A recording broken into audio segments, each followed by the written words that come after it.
یہ اللہ کی وجود پر سب چیزیں دلیل ہے بھائی، سمجھنے کی ضرورت ہے۔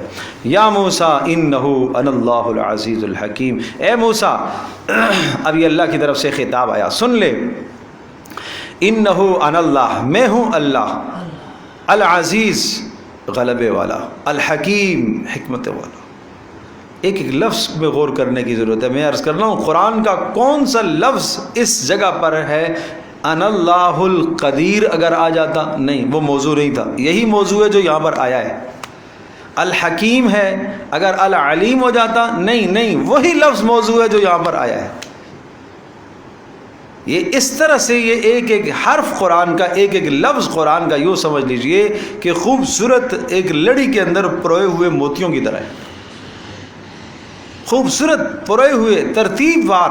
اگر یہ موتی ادھر پہلے آیا ہے اور یہ بعد میں، نہیں، ایسا نہیں، جیسے ترتیب بنانے والے نے ترتیب بنایا، ہر سانچے کے اندر وہ موتی ڈلا ہوا ہے، اسی طرح سے قرآن کے الفاظ ہیں۔ انہ انا اللہ، میں اللہ ہوں، میں متکلم ہوں، بات تو تجھ سے کر رہا ہوں، لیکن میری آواز تجھے سنائی دے رہی ہے، سمت متعین نہیں کر سکو گے کس طرف سے آواز آ رہی ہے۔ اور میں متکلم ہوں، کلام کرنے میں، بات کرنے میں ان الفاظ کا محتاج نہیں ہوں۔ العزیز غلبے والا ہوں، الحکیم حکمتوں والا ہوں، اور میرا ہر حکم اس وقت یہاں پر تجھے نبوت سے سرفراز کیا جا رہا، یہ میری حکمت کا تقاضا ہے۔ وَأَنْ أَلْقِ عَصَاكَ، اور ڈال دیجیے اپنا عصا، یہ پوچھی تفصیل سے یہ پہلے بھی آ چکا۔ وَأَلْقِ عَصَاكَ، اور اپنے عصا کو ڈال دیجیے۔ فَلَمَّا رَآهَا تَهْتَزُّ، اور جب دیکھا موسیٰ علیہ السلام نے، تہتز، کہ وہ عصا وہ تو بن گیا سانپ اور بن کے بھاگ رہا، تہتز وہ حرکت کر رہا ہے، کأنہا جان، ایسی حرکت تھی جیسا کہ ایک باریک سانپ ہوتا ہے۔ دیکھو یہ بات پہلے بھی بتا چکا ہوں کہ موسیٰ علیہ السلام کے ہاتھ میں جو لاٹھی تھی، جب وہ سانپ بنی تو اس کی حرکت ایسی تھی، سرعت اور تیزی، جیسے کہ باریک پتلا دبلا سانپ ہوتا ہے، اور وہ جسامت میں اژدہا تھا۔ اژدہا اتنا پھرتیلا نہیں ہوتا جتنا کہ باریک پتلا سانپ پھرتیلا ہوتا ہے، تو جان کہتے ہیں پھرتیلے سانپ کو، باریک سانپ کو کہتے ہیں۔ تو گویا کہ یہ رفتار میں اور چلنے میں اس باریک کی طرح تھا، جسامت اور جسے میں کس کی طرح تھا؟ وہ موٹے اژدہے کی طرح تھا۔ واللہ مدبرن ولم يعقب، موسیٰ علیہ السلام نے جب یہ منظر دیکھا پیٹھ پھیر کر بھاگے، ولم يعقب مڑ کر بھی نہ دیکھا۔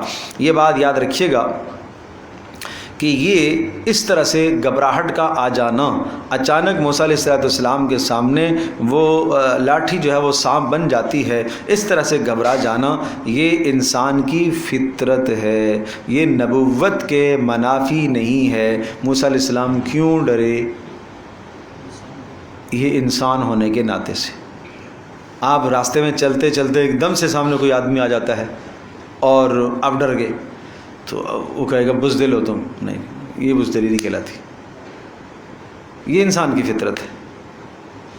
ٹھیک ہے جی، تو یہ فطرت ہے انسان کی، اس ڈر کی وجہ سے کوئی بزدلی کا حکم نہیں لگایا جائے گا، یہ فطرتی خوف ہے، انسان کو، ہر انسان کو ہوتا ہے۔ یا موسیٰ لا تخف، اللہ پاک نے فرمایا موسیٰ ڈریے نہیں، انی لا یخاف لدی المرسلون، بے شک انی لا یخاف لدی، میرے پاس، میرے یہاں رسول ڈرا نہیں کرتے، یعنی جب ان کو رسالت کا منصب ہم دیتے ہیں تو انہیں ڈرنا نہیں چاہیے۔